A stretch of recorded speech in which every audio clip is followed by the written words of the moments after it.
Alright, I am Michael Barnett, and this is my third review of the Blade 120 SR fully upgraded. This time, since I've had a lot more flight experience with it since my last review, I have a few more critiques and a few more little tips as to get your helicopter flying like mine. Once again, I'll just go over what I have done on this. One thing I didn't ever show you guys is they do make an upgraded battery for the Blade 120 SR. The standard battery is a 500 milliamp one cell battery, and it runs at 12 Cs.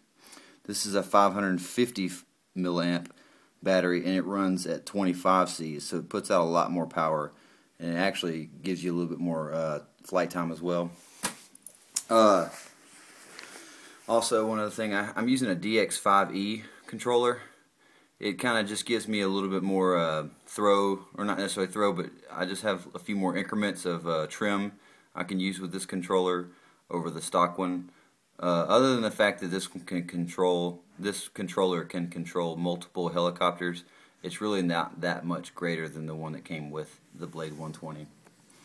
Alright, moving on. I guess I'll start from the bottom. This is my mods and upgrades you can buy at the store. The canopy and the landing skids are MIA Microflight. You can go to microflight.com and they'll say you pretty much what you see as far as the canopy and the skids go. I did kind of upgrade it. Those little washers you see, those little rubber O-rings, the small ones, are what MIA came with. But once I used those, it kind of had a little bit of a wobble once I was taking off. So I used these bigger rings, and they tend to give it a lot more stability taking off and landing. It does add a little bit of weight, so you can kind of feel it just slightly more sluggish than it was before, but I would gladly give that up to have the stability that this offers as opposed to how it was before. You also see I have little rubber bands. Microflight does make some very cool looking parts, and they're relatively well made, and I definitely got to give them props on their canopy. It's a lot better than the Blade canopy. The landing skids are just a little like it's made out of aluminum and carbon fiber, but the way it's just a clip-on type. It just literally clips on to a little board that I have bolted onto the frame, and I had to use super glue to kind of keep it on there. It didn't ever actually fall off, but I went ahead and put super glue and some rubber bands on there on each side to kind of give it a little bit more sturdiness. When I was bolting in the new landing skids on this frame, as you see, I have the CNC metal frame, and the kit was made for putting it on a plastic frame.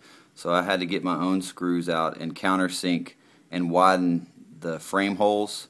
As you see, I had to put a screw through each one of those skid holes, and I countersunk it to make the tops of my screws fit in there better, so there's a little bit more space in between my servos and that screw. Now that does present a problem, but I've been flying for a while, so I kind of am hoping that I won't wreck it, because that little servo there will hit the top of that screw and it can cause problems. But if you've been flying a while, you know better than to kind of do certain things.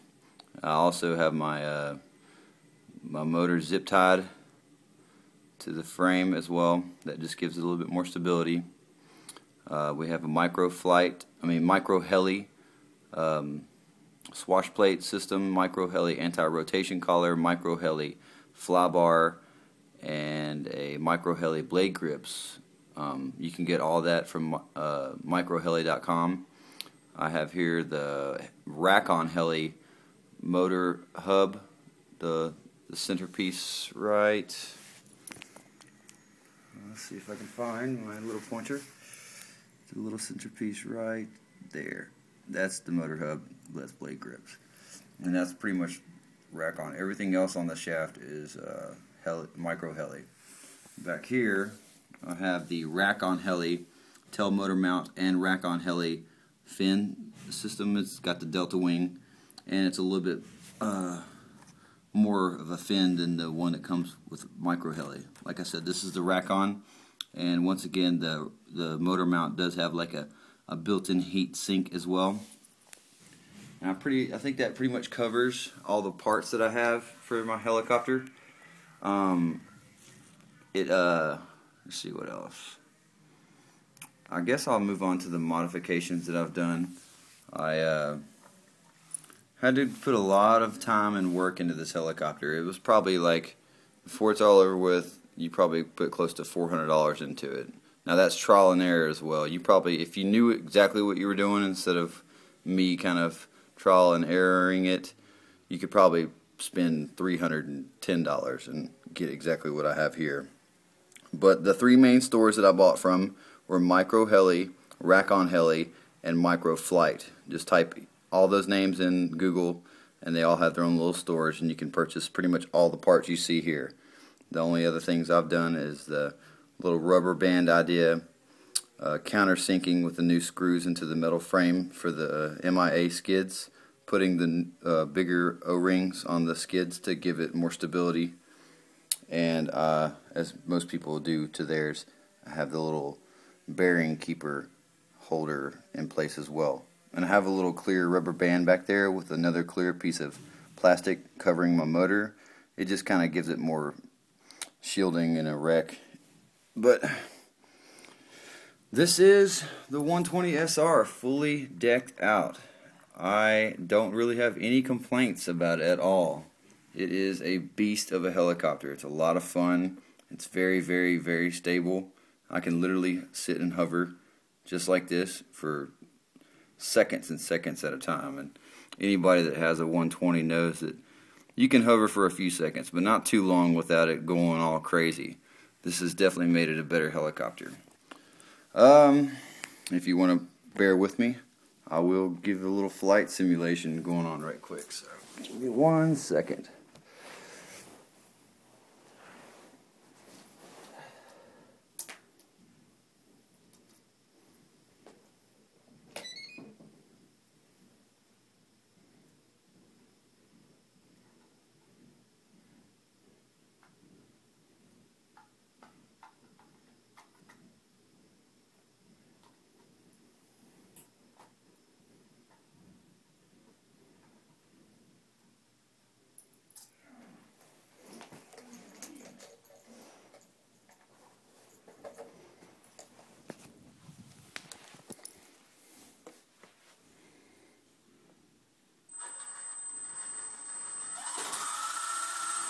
Okay, I'm going to attempt to fly the helicopter and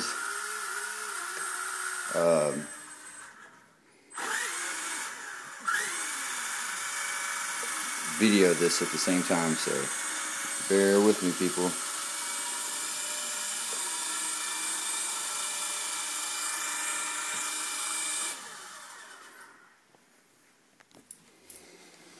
I better get someone to hold this camera.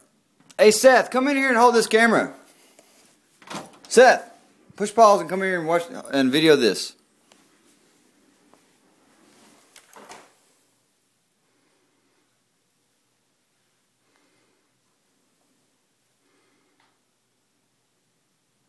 Hurry up, fool. One other critique is I haven't super glued the skids, so they tend to move around. So you have to, until you super glue them or CA glue them, they will move a lot. But you'll get to see firsthand how stable this flight can be.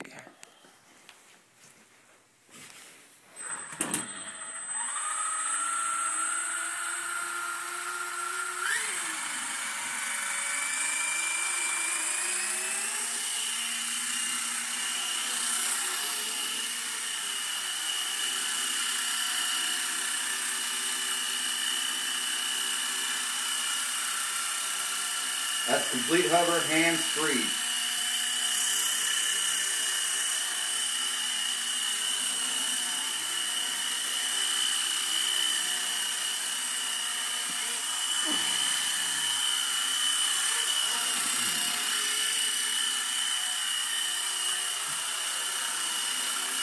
And I do have it in the higher swash plate mode setting, so it's a lot more sensitive than it would be from the factory. But it is quick and it is stable. No wobble, no waving, no bullet ball effects. no nothing, just pure stability. Now, granted, it is still a very small helicopter, so the wind will affect it. So you have to watch out for that kind of stuff. But it is very awesome and very stable. I'm Michael Barnett, and this is the Blade 120 SR fully upgraded. Go check it out. Turn it off.